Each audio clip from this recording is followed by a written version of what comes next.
എന്റെ ഉമ്മത്തിന് സുരക്ഷയാണ്. فإذا ذهب أصحابي أتى أمتي ما يوعدون. എന്റെ സ്വഹാബിമാരുടെ കാലം കഴിഞ്ഞാൽ പിന്നെ എന്റെ ഉമ്മത്തിന് പരീക്ഷണങ്ങൾ ഓരോന്ന് വന്നുകൊണ്ടിരിക്കും എന്ന് റസൂലുള്ളാഹി സ്വല്ലല്ലാഹു അലൈഹി വസല്ലം. അല്ലാഹു നമ്മുടെ ഫലസ്തീനികളായ സഹോദര സഹോദരിമാരെ പിഞ്ചുമക്കൾക്ക് റബ്ബേ തുണയാകണേ. നിന്റെ സലാമത്തും നിന്റെ രക്ഷയും ഇറക്കി കൊടുക്കണേ. വാലിമീങ്ങളെ നീ പിടിച്ചു കെട്ടണേ തമ്പുരാനെ. ആമീൻ യാ റബ്ബൽ ആലമീൻ. ഒരു മുസ്ലിമും വിശ്വസിക്കുന്നത് ദുന്യാവിൽ നീതി പൂർണ്ണമായി ലഭിക്കും എന്നല്ല. ദുന്യാവിൽ പൂർണ്ണമായി നീതി ലഭിക്കില്ല എന്നാണ് നമ്മൾ വിശ്വസിക്കുന്നത്. നീതി ലഭിക്കാൻ തന്നെയല്ലയോ പരലോകം അല്ലാഹു നിശ്ചയിച്ചത്? നീതിക്ക് വേണ്ടിയല്ലയോ അല്ലാഹുവിന്റെ മീസാൻ? നീതിക്ക് വേണ്ടിയല്ലയോ ഹിസാബും കിതാബും സിറാത്തും ജന്നത്തും നാറും? നീതിക്ക് വേണ്ടിയാണ്. അതുകൊണ്ട് ഇവിടെ നീതി ലഭിക്കുമെന്ന് ഒട്ടും നമുക്ക് വിശ്വാസമില്ല. നീതി, യഥാർത്ഥമായ നീതി ഈ ഉമ്മത്തിന് ലഭിക്കും സത്യത്തിന്റെ പക്ഷത്തെ പിടിച്ചു നിൽക്കുമ്പോ.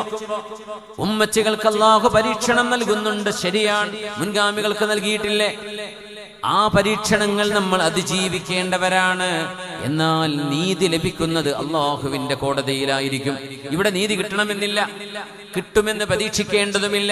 കിട്ടിയാൽ ആയി, ഇല്ലെങ്കിൽ അല്ലാഹു അദിലാണ്, അല്ലാഹു നീതിമാനാണ്.